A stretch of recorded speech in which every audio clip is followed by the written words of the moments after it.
तो hello everyone, welcome back to the channel web for click. और आज हम बात करने वाले हैं लाइटिंग के ऊपर। सबसे पहले मैं आपको बता दूं कि हमारी जो लाइटिंग है वो टेक्सचर के अंदर ही कवर होती है और यहाँ पे टेक्सचर की पूरी सीरीज चल रही है जिसको मैंने एपिसोड नंबर 47 से स्टार्ट किया है। टेक्सचर में मैंने सबसे पहले उठाया है शेडर्स को, और इन शेडर्स में ये जो आपको BSDF अलग अलग यहाँ पे दिखाई दे रहे हैं, ये ब्लेंडर में सबसे ज्यादा इंपॉर्टेंट है और बड़ी बड़ी चीजों को बनाने के काम में आते हैं। जैसे कि अगर आपको यहाँ पे पानी बनाना है, आग बनानी है, ग्लास बनाना है या मिरर बनाना है, तो उस सभी में ये टेक्सचर के रूप में वहां पे इस्तेमाल होते हैं। अब ये BSDF क्या होते हैं और किस तरीके से इस्तेमाल होते हैं, इसके लिए आप एपिसोड नंबर 49 देख सकते हैं, लिंक आपको डिस्क्रिप्शन में मिल जाएगा। फिलहाल हम यहाँ पे एनिसोट्रॉपिक BSDF और डिफ्यूज BSDF को यहाँ पे कवर कर चुके हैं, और ग्लास BSDF पे आने से पहले हमें जरूरत पड़ती है लाइट की। अब लाइट ग्लास के साथ कैसे कनेक्टेड है, इसे जानने से पहले आइए पहले लाइट के बारे में यहाँ पे डिटेल में समझ लेते हैं। ब्लेंडर के अंदर सबसे ज्यादा हम 3 जगह पे लाइटिंग का इस्तेमाल करते हैं। सबसे पहली आती है हमारी एनवायरमेंट लाइट। जब भी हम कोई एनिमेशन करते हैं या VFX करते हैं तो हमारा जो एनवायरमेंट है वो किस टाइप का रहेगा, ये हमारा एनवायरमेंट लाइट डिसाइड करती है। तो एनवायरमेंट लाइट को समझने के लिए मैंने यहाँ पे एक सिटी ले रखी है। इस सिटी में आप देख सकते हैं बड़े अच्छे तरीके से यहाँ पे रोशनी आ रही है। इसका रीजन ये है कि ये हमारा यहाँ पे शेडिंग वाले ऑप्शन में है और यहीं पे हमें अलग अलग टाइप के मोड मिलते हैं जिसमें हम यहाँ पे काम करते हैं। सबसे पहला हमारा वायर फ्रेम मोड है जिसमें ये वायर फ्रेम में हमें दिखाई देगा। दूसरा हमारा यहाँ पे मॉडलिंग मोड है जिसमें हम यहाँ पे मॉडलिंग करते हैं और बाय डिफॉल्ट टेक्सचर हमारा यहाँ पे होता है, यहाँ पे हम कलर वगैरह यहाँ पे नहीं देख सकते। तीसरा हमारा जो ये मोड है, इस मोड में हमारी जो लाइटिंग है वो बाय डिफॉल्ट होती है और जो कलर है वो सारी चीजें यहाँ पे रिफ्लेक्ट करने लगते हैं। अब यहाँ पे आप देख सकते हैं लाइटिंग बड़ी अच्छे तरीके से मुझे दिखाई दे रही है, लेकिन जैसे ही मैं यहाँ पे लास्ट वाले ग्लोब में जो हमारा सबसे लास्ट का ऑप्शन होता है रेंडर करने का, इसमें अगर मैं जाऊंगा तो यहाँ पे तुरंत अंधेरा हो जाएगा और ये हमारा फाइनल आउटपुट होता है। इसमें जो भी चीज हमें दिखाई दे रही है वही चीज हमारी यहाँ पे वीडियो में निकल के सामने आने वाली है। इससे पहला वाला हमारा जो कलर मोड है जिसको हम शेडिंग व्यू पोर्ट बोलते हैं, इसमें लाइट और हमारा जो पीछे का एक बैकग्राउंड है वो बाय डिफॉल्ट हमें इसमें मिलता है। पीछे का बैकग्राउंड अगर आपको यहाँ पे देखना है तो यहाँ पे आप इस पे क्लिक कीजिए और ये जो वर्ड ओपेसिटी है इसमें, इसको आप यहाँ पे फुल कर देंगे तो इसमें पीछे का जो एनवायरमेंट है वो भी आ जाएगा और इसकी जो ब्लरनेस है इसको अगर आप खत्म कर देंगे तो यहाँ पे आप देख सकते हैं इसका जो पीछे का हमारा HDRI जो इमेज है वो यहाँ पे आ जाएगी। लेकिन यहाँ पे जो सबसे बड़ी प्रॉब्लम है वो ये है कि यहाँ पे जो लाइट पड़ रही है और इसके पीछे का जो भी एनवायरनमेंट यहाँ पे दिखाई दे रहा है, इसको हम रेंडरिंग में इस्तेमाल नहीं कर सकते। जैसे ही मैं यहाँ पे रेंडरिंग में जाऊंगा ये आपको इसी तरीके का यहाँ पे दिखाई देगा। तो आज की इस वीडियो में हम समझेंगे कि इसमें जो लाइट पड़ रही है इसको हम किस तरीके से अपना यहाँ पे जनरेट कर सकते हैं, क्योंकि सबसे बड़ी प्रॉब्लम जो आती है बिगनर्स को वो यहाँ पे लाइटिंग के लिए ही आती है। इसके अलावा ये जो लाइटिंग है ये काफी सारी चीजों को इफेक्ट करती है और कई बार आपने देखा होगा कि बहुत सारी ऐसी चीज होती हैं जब हम उनको यहाँ पे डाउनलोड करते हैं तो बहुत ही अच्छी हमें दिखाई देती हैं, लेकिन जैसे ही हम उसको रेंडर व्यू में लेके जाते हैं उनकी जो चमक है वो यहाँ पे खत्म हो जाती है। और सबसे मेन होता है इसमें ग्लास। यहाँ पे आप देख सकते हैं जो मेरा ग्लास है वो यहाँ पे कितना अच्छा मुझे दिखाई दे रहा है, लेकिन इस मोड में आते ही वो जो ग्लास है वो बिल्कुल यहाँ पे खत्म हो जाएगा।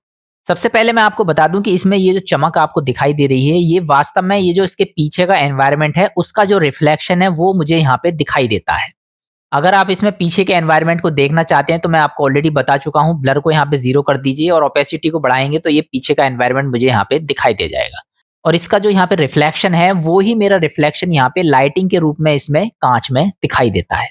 यहाँ पे ये जो कार है इसके अलावा अगर मैं यहाँ पे एक स्फेयर लेता हूँ, इसको मैं स्केल करके थोड़ा सा बड़ा कर लूंगा यहाँ पे और थोड़ा सा मैं इसको यहाँ पे साइड कर देता हूँ। तो मैं यहाँ से शेड स्मूथ कर लूंगा इसको और इसमें कोई मटेरियल जनरेट करके इसमें जो इसका ट्रांसमिशन है इसको मैं यहाँ पे फुल कर दूंगा और इसकी जो रफनेस है इसको मैं यहाँ पे खत्म कर दूंगा। तो आप देखेंगे इसमें एक कांच के टाइप का थोड़ा सा लुक मेरे को मिल जाएगा। तो जब भी आप इसमें कोई कांच बनाते हैं, कोई भी इसमें अगर आप मिरर बनाते हैं या कुछ भी चीज आप इसमें बनाते हैं तो वो इसके एनवायरनमेंट को यहाँ पे रिफ्लेक्ट करता है जिसकी वजह से हमें ये यहाँ पे दिखाई देता है।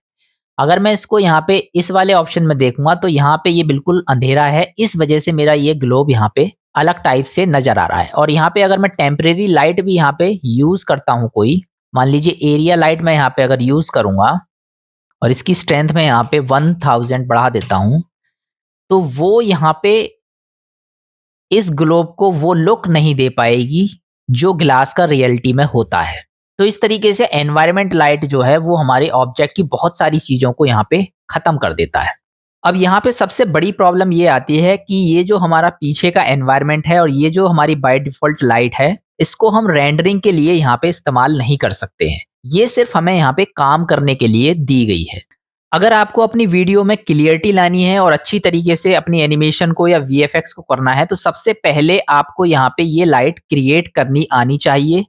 इसके अलावा बहुत सारी ऐसी चीज़ें हैं जैसे कि कैसे आप इसमें बैकग्राउंड में ग्रेडियंट बनाना चाहते हैं, किस तरीके से अगर आप कोई कलर देना चाहते हैं, ये सब हम वीडियो में आगे की तरफ समझेंगे। तो चलिए चलते हैं अब दूसरी तरह की लाइट्स पे। यहाँ पे आपने देखा किस तरीके से हमारी जो एनवायरनमेंट लाइट है वो यहाँ पे ऊपर की तरफ से पड़ती है। लेकिन अगर हम कोई भी सीन इंडोर में शूट करना चाहते हैं या फिर किसी कमरे के अंदर करना चाहते हैं या फिर अंधेरे में यहाँ पे करना चाहते हैं इस जगह पे, जहाँ पे मेरी ये एनवायरनमेंट लाइट काम करना बंद कर देती है, तो उसके लिए मुझे यहाँ पे अलग-अलग 4 तरह की लाइट दे रखी हैं जिसको हम बोलते हैं लोकल लाइट्स। ये 4 हमें अलग-अलग टाइप की लोकल लाइट्स दे रखी हैं जिनको हम इस्तेमाल करते हैं। सबसे पहली आती है हमारी सनलाइट। जब आप पूरे के पूरे सीन में यहाँ पे एक सूरज की तरह लाइट को दिखाना चाहते हैं, तब हम यहाँ पे सनलाइट का इस्तेमाल करते हैं। दूसरी हमारी आती है यहाँ पे पॉइंट लाइट। अगर आप लाइट को कुछ इस तरीके से इस्तेमाल करना चाहते हैं जैसे कि कमरे में सिर्फ एक बल्ब जलाना हो या फिर एक छोटे से एरिया में लाइट आपको क्रिएट करनी हो, तो हम यहाँ पे पॉइंट लाइट का इस्तेमाल करते हैं। अगर आप अलग-अलग टाइप की कलरफुल छोटी-छोटी लाइट्स जनरेट करना चाहते हैं, तो पॉइंट लाइट आपकी बहुत ज़्यादा उसमें मदद करती है। तीसरी आती है हमारी स्पॉट लाइट। अगर आप इस तरह की लाइट को इस्तेमाल करना चाहते हैं, जो सिर्फ हमारे एक ऑब्जेक्ट को टारगेट करती है और जहाँ-जहाँ हमारा ऑब्जेक्ट जाएगा, वो उसको फोकस करके दिखा सकती है, इसको हम कहते हैं स्पॉट लाइट। और पूरे के पूरे एरिया में या फिर आप मॉडलिंग के लिए कोई लाइट का इस्तेमाल करना चाहते हैं किसी एक पर्टिकुलर ऑब्जेक्ट के लिए अलग-अलग एरिया में, तब हम यहाँ पे इस्तेमाल करते हैं एरिया लाइट।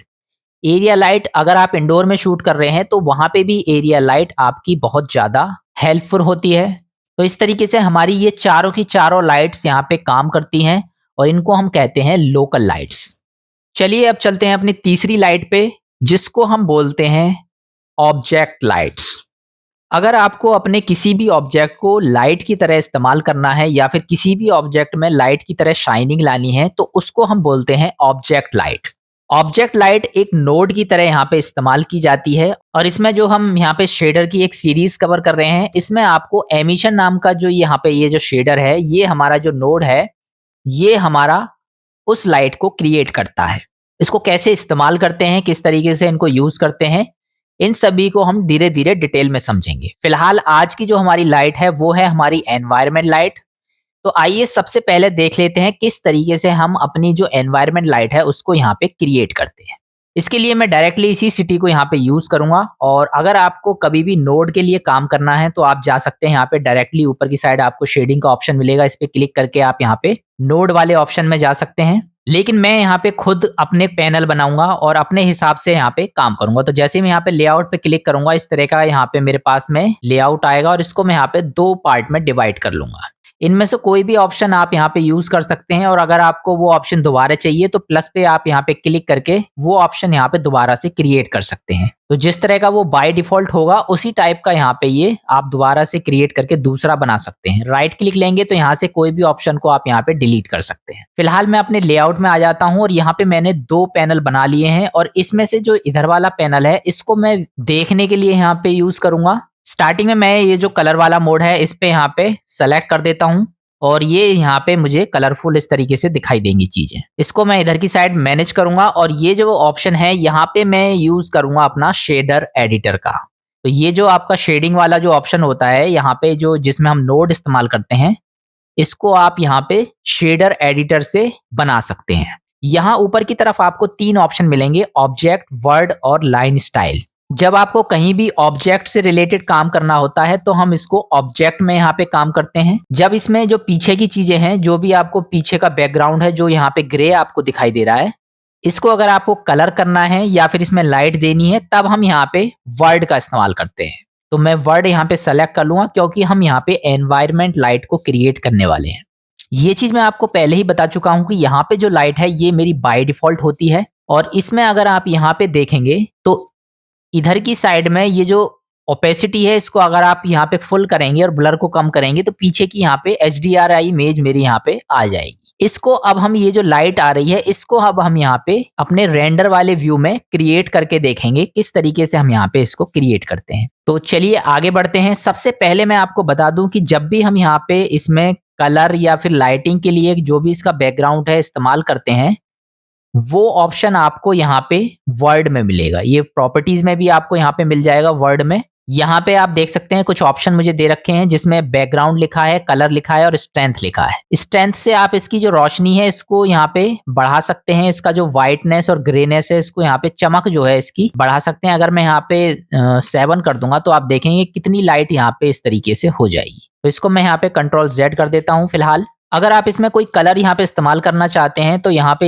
ये जो कलर है यहाँ इसकी मदद से आप इसको इस्तेमाल कर सकते हैं। अगर मैं यहाँ पे ब्लू करूंगा तो आप देखेंगे ब्लू कलर हो तो जाएगा मेरा, लेकिन ये पूरी की पूरी सिटी को यहाँ पे इफेक्ट कर रहा है। इसको कैसे शॉर्ट आउट करेंगे आइए देख लेते हैं। यहाँ पे ऊपर की तरफ आपको ऑप्शन मिल रहा है यूज नोड्स। वास्तव में ये मेरे नोड के ऑप्शन होते हैं जो मेरे इस वाले पैनल में यहाँ पे होते हैं। ये जो बैकग्राउंड आपको दिखाई दे रहा है यही ऑप्शन आपके ये इस जगह पे आ रहे हैं, लेकिन ये जो बैकग्राउंड है ये मेरा यहाँ पे काम नहीं करेगा। इसके लिए मुझे एक और चीज यहाँ पे लेनी पड़ेगी। फिलहाल ये जो कलर है इसको मैं यहाँ पे Ctrl Z कर देता हूँ और यहाँ पे अपना जो मेन जिससे मैं यहाँ पे इफेक्ट करने वाला हूँ लाइट का उसको मैं यहाँ पे ले लेता हूँ। उसके लिए मैं यहाँ पे Shift A बटन दबाऊंगा और यहाँ पे शेडर के नीचे मुझे दूसरा ऑप्शन मिलेगा टेक्सचर का।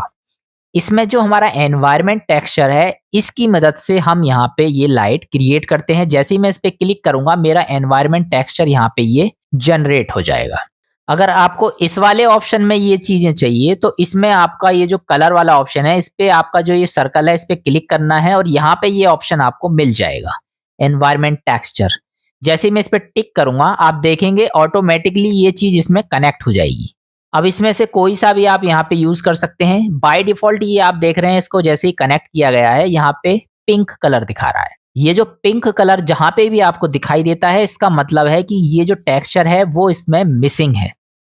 और यहाँ पे कुछ फाइल्स दे रखी हैं, इसका मतलब है यहाँ से हम इसमें कोई भी टेक्सचर ओपन करके इस्तेमाल कर सकते हैं। फिलहाल ये वाला जो है इसको मैं यहाँ से डिलीट कर देता हूँ।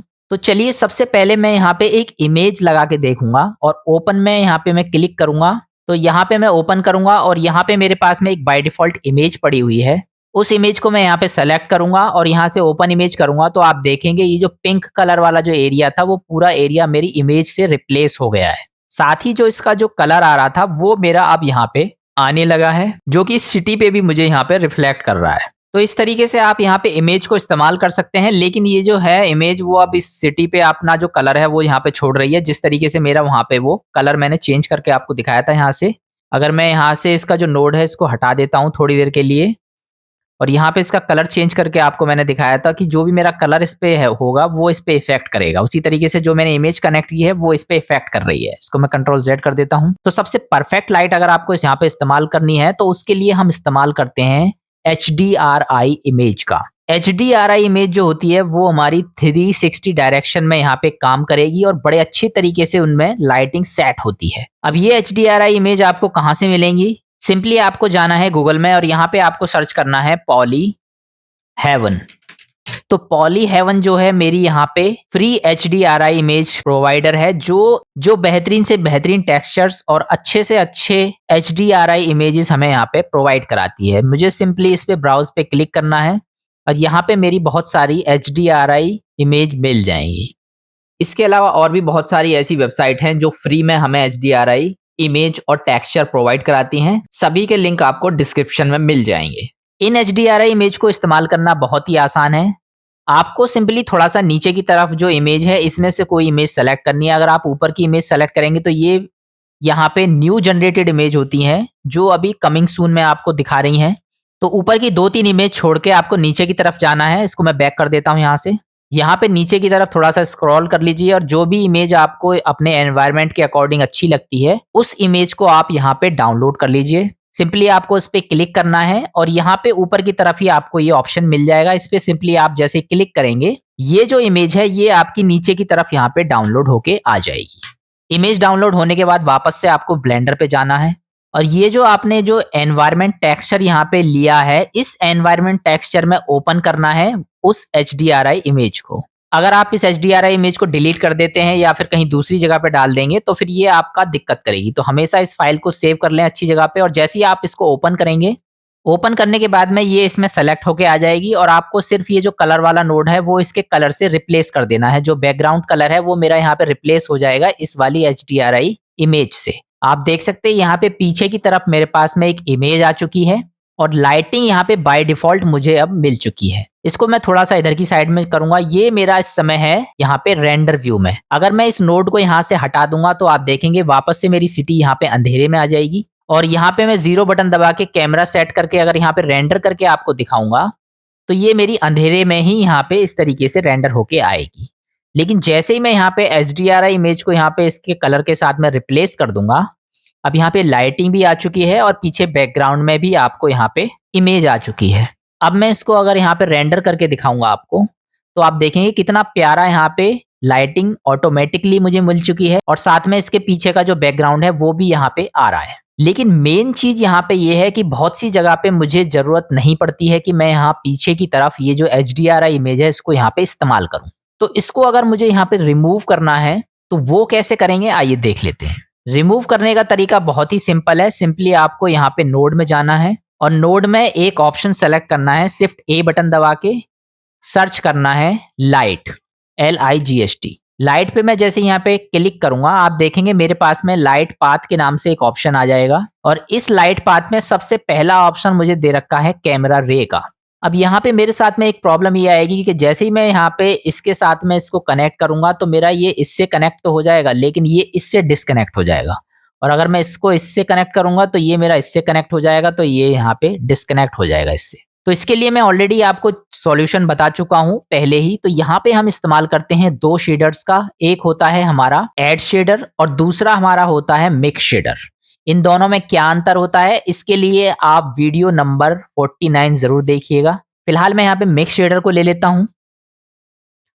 तो आप देखेंगे जैसे ही मैं इसको सेलेक्ट करूंगा ये इसको पीछे के जो नोड हैं उनको यहाँ पे ये रिप्लेस कर देगा। तो इसको मैं यहाँ पे कंट्रोल Z कर देता हूँ और यहीं पे शिफ्ट A बटन दबाऊंगा और मिक्स शेडर के नाम से यहाँ पे इसको सेलेक्ट कर लूंगा।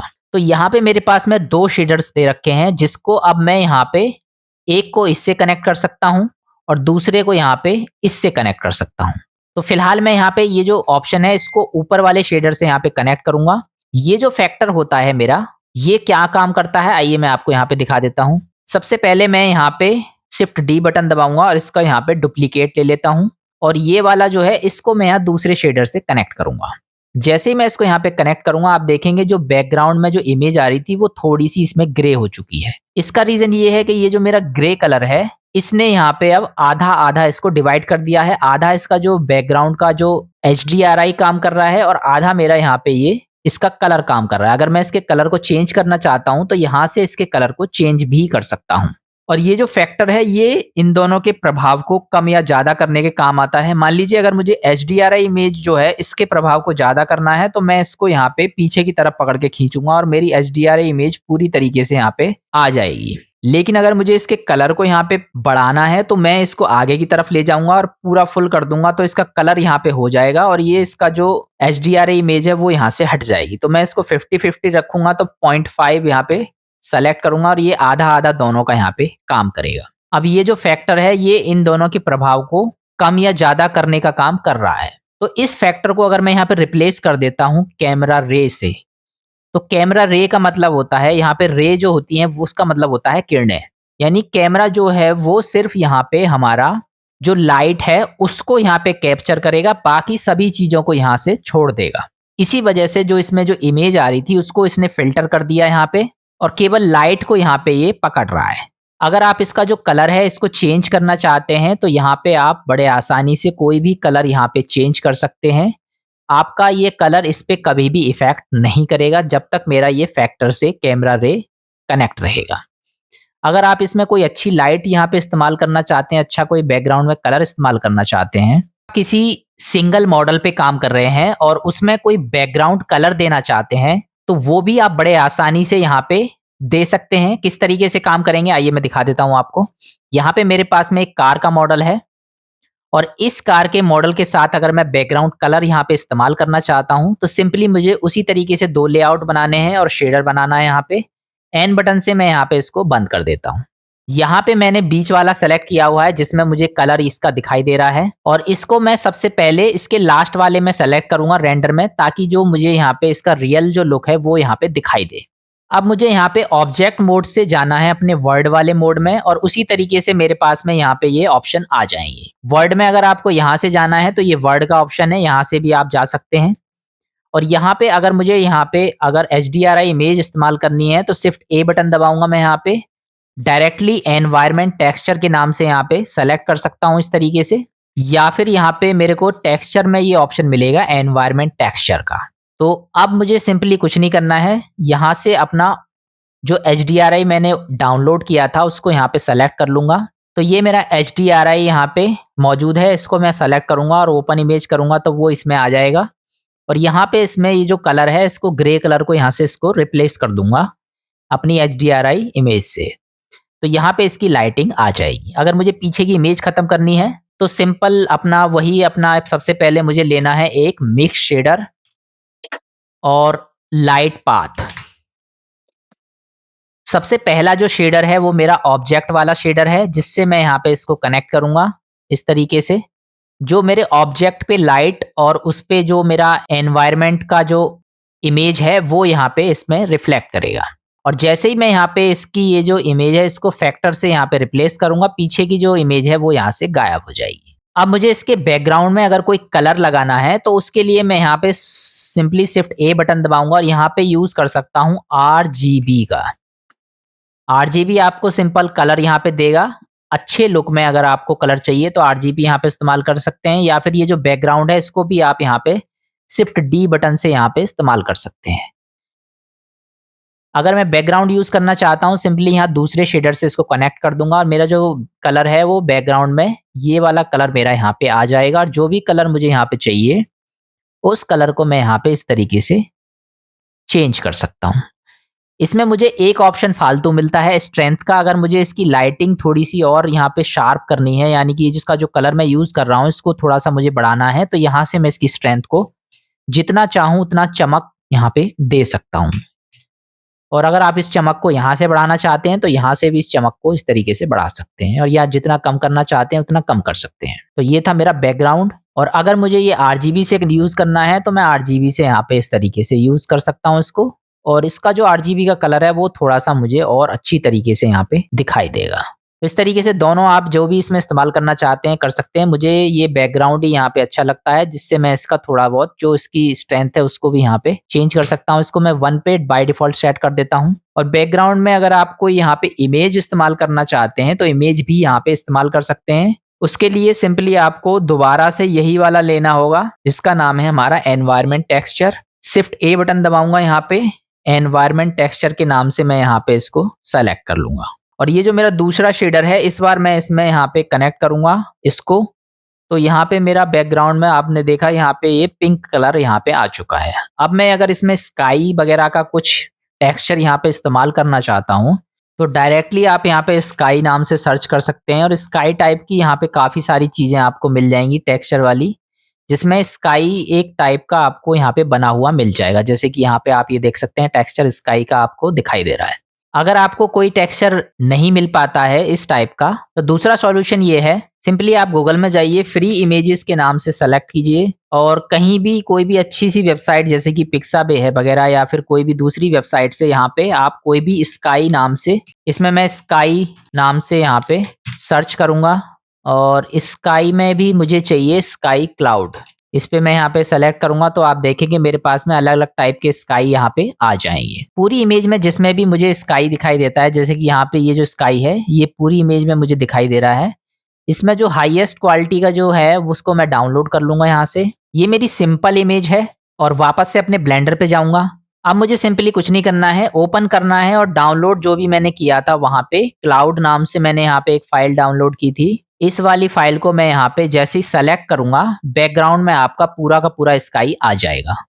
लाइटिंग भी आपकी आएगी, वो इसकी वजह से लाइटिंग आपकी अच्छी तरीके से आ रही है और आपका जो बैकग्राउंड में जो सीन है, वहाँ पे भी आपका ये स्काई इस तरीके से आ सकता है। तो इस तरीके से आपने देखा कि हम यहाँ पे काफ़ी सारी चीज़ों को बैकग्राउंड में अपनी सुविधा के अनुसार इस्तेमाल कर सकते हैं और अब मैं अगर इसको यहाँ पे रेंडर आपको करके दिखाऊँगा, तो इसके लिए मैं शिफ्ट ए बटन से यहाँ पे एक कैमरा ले लेता हूँ और कंट्रोल ऑल्ट 0 से मैं यहाँ पे इसको इस तरीके से सेट कर देता हूँ और अब मैं इसको यहाँ पे रेंडर करके आपको दिखाऊँगा। तो आप देखेंगे मेरी जो कार है वो कितनी अच्छी यहाँ पे दिखाई दे रही है। इसको थोड़ा-सा मैं वी बटन दबा के थोड़ा-सा डब्ल्यू बटन से मैं यहाँ पे थोड़ा-सा इसको इंक्रीज़ कर दूँगा। तो ये जो कार है मेरी अब इस तरीके से यहाँ पे आ जाएगी। अगर मैं इसको यहाँ पे रेंडर करना चाहता हूँ, तो इस तरीके से यहाँ पे रेंडर कर सकता हूँ। तो इस तरीके से आपने देखा कि अगर आपको इमेज यूज़ करनी है, तो आप इमेज यूज़ कर सकते हैं। अगर आपको एचडीआरआई यूज़ करना है, लाइटिंग हमेशा एचडीआरआई की इस्तेमाल करें, बाकी आप इसमें कलर इस्तेमाल करना चाहते हैं, तो कलर इस्तेमाल कर सकते हैं। सेकंड वाले को आपको हटाना है, सिंपली ये जो कलर है यहाँ पे, इससे कनेक्ट कर देना है। अब मेरा ये कलर के साथ में यहाँ पे रेंडर होके आएगा। आप देख सकते हैं किस तरीके से मेरा ये कलर इसमें कितना प्यारा लग रहा है और कोई भी चीज़ अगर आप बैकग्राउंड में इस्तेमाल करेंगे, वो इसमें मेरे ऑब्जेक्ट पे, इसके कलर पे कोई भी इफ़ेक्ट नहीं करेगी। ब्राइटनेस अगर आपको बढ़ानी है, थोड़ी-सी स्ट्रेंथ बढ़ा सकते हैं इसकी यहाँ से। कलर आपको चेंज करना है, तो आप यहाँ से कलर भी इसका बड़े आसानी से चेंज कर सकते हैं। कोई भी इफ़ेक्ट आपका जो ऑब्जेक्ट है, इस पे ये नहीं करेगा। रेंडर करके मैं आपको दिखा देता हूँ यहाँ पे, देख सकते हैं आप। तो बहुत ही सिंपल तरीका है, नोड के थ्रू आप यहाँ पे एनवायरनमेंट लाइट को क्रिएट कर सकते हैं एचडीआरआई की मदद से और उसके बाद में यहाँ पे चाहे इमेज इस्तेमाल करना हो, चाहे आपको कलर इस्तेमाल करना हो, वो सारी चीज़ें आप यहाँ पे यूज़ कर सकते हैं। अब इसमें एक और चीज़ रह गई है, ये है हमारा ग्रेडियंट। मान लीजिए अगर आपको इसमें ग्रेडियंट इस्तेमाल करना है, तो वो किस तरीके से आप बैकग्राउंड में ग्रेडियंट को इस्तेमाल करेंगे, उसको भी देख लेते हैं सबसे पहले। कभी भी अगर आपको ग्रेडियंट बनाना है, तो उसके लिए हम यहाँ पे इस्तेमाल करते हैं कलर रैंप, जिसको मैं ऑलरेडी आपको पिछली वीडियोज़ में बता चुका हूँ। कलर रैंप की मदद से जैसे ही मैं इस कलर रैंप को यहाँ पे इससे कनेक्ट करूँगा, इसके शेडर्स से, तो इसमें 2 तरह के कलर मेरे यहाँ पे रिफ्लेक्ट होने लगेंगे। एक मेरा ब्लैक और एक मेरा व्हाइट। पहले ये मेरे मिक्स होके इसमें आएँगे। अगर मैं यहाँ से कलर को चेंज करना चाहता हूँ, तो इस पे सिंपली क्लिक करूँगा और इसका कोई कलर मैं दूसरा यहाँ पे सबसे पहले ऊपर की तरफ लाके इसको ब्राइट कर दूँगा और यहाँ पे मैं थोड़ा-सा इस टाइप का कलर ले लेता हूँ और दूसरे वाले पे क्लिक करूँगा। यहाँ पे मैं इसका थोड़ा-सा पिंक टाइप का ये कलर सेट कर देता हूँ। पहले मेरा ये जो कलर है, ये यहाँ पे इस तरीके से मिक्स होके आएगा। दोनों कलर का जो बीच वाला जो मिक्स पार्ट है, वो इसमें दिखाई दे रहा है। अगर मुझे इनको अलग-अलग करना है, तो उसके लिए मुझे यहाँ पे एक और लेना है नोड, जिसका नाम है मेरा कोऑर्डिनेटर। टेक्सचर कोऑर्डिनेटर क्या काम करेगा, दोनों के बीच में एक कोऑर्डिनेशन बना देगा और ये दोनों अलग-अलग यहाँ पे रिफ्लेक्ट करने लगेंगे। जैसे ही मैं इसको फैक्टर से कनेक्ट करूँगा, आप देखेंगे अब मेरा ये ग्रेडियंट यहाँ पे आ चुका है। थोड़ी-सी शार्पनेस यहाँ पे आ रही है, तो लीनियर की जगह मुझे यहाँ पे बी स्पाइन कर देना है और ये शार्पनेस यहाँ पे खत्म हो जाएगी। आप देख सकते हैं इस तरीके से मेरा ये यहाँ पे आ चुका है। अगर आपको और भी इसमें कलर बनाने हैं, तो सिंपली आप यहाँ पे जो प्लस का बटन दिखाई दे रहा है कलर रैंप में, इस पे आपको क्लिक करना है और जितने बनाने हैं उतनी बार आपको क्लिक कर दीजिए। ये मेरे नए-नए यहाँ पे ये बटन बन जाएंगे। इनमें सिर्फ आपको जाना है, इसको सेलेक्ट करना है और यहाँ से आप इसका जो कलर है वो चेंज कर दीजिए और मेरा जो कलर है वो ऑटोमेटिकली यहाँ पे चेंज हो जाएगा इस तरीके से। आप देख सकते हैं मेरा जो पीछे का जो ग्रेडियंट है, वो मेरा पूरा यहाँ पे अलग-अलग कलर में चेंज हो चुका है। तो अपनी एनिमेशन को अगर आप इस तरीके से अपना कोई बैकग्राउंड में इस तरीके का ग्रेडियंट यूज़ करना हो या कभी भी अगर आपको कोई अच्छा-सा कलर बैकग्राउंड में यूज़ करना हो, तो इस पूरे नोड की मदद से आप यहाँ पे कवर कर सकते हैं। बहुत ही आसान तरीका है ये यहाँ पे अपने किसी भी ऑब्जेक्ट को लाइटिंग और कलर देने का। अगर मैं इसको यहाँ पे अब रेंडर करके आपको दिखाऊँगा, तो पूरा का पूरा ग्रेडियंट यहाँ पे जहाँ पे भी आपका ये कैमरा सेट होगा, जिस ग्रेडियंट पे, वहाँ पे वो ये यहाँ पे शो करेगा। अगर मैं इस व्यू से इसको यहाँ पे दिखाना चाहता हूँ, तो मैं अपना जो कैमरा है वो यहाँ पे कंट्रोल ऑल्ट 0 की मदद से सेट कर दूंगा। अब मेरा ये यहाँ पे इस व्यू में ये मुझे दिखाएगा इस तरीके से। तो ये थी हमारी एनवायरनमेंट लाइट की क्लास, जिसमें आपने देखा कि अगर हमें एनवायरनमेंट में लाइट क्रिएट करनी हो, कलर क्रिएट करना हो या फिर कोई इमेज का कोई टेक्सचर यूज करना हो, जैसे कि स्काई या कोई भी गैलेक्सी वगैरह, तो हम यहाँ पे इन नोड की मदद से इस्तेमाल कर सकते हैं। नेक्स्ट हमारे 2 ऑप्शन इसमें बचते हैं। दूसरा आता है हमारा लोकल लाइट्स और तीसरा आता है हमारा ऑब्जेक्ट लाइट्स। इन दोनों को भी हम डिटेल में समझेंगे। आज की इस वीडियो में बस इतना ही। मिलते हैं नेक्स्ट वीडियो में, तब तक के लिए good bye. If you like this video, please like, share, and subscribe.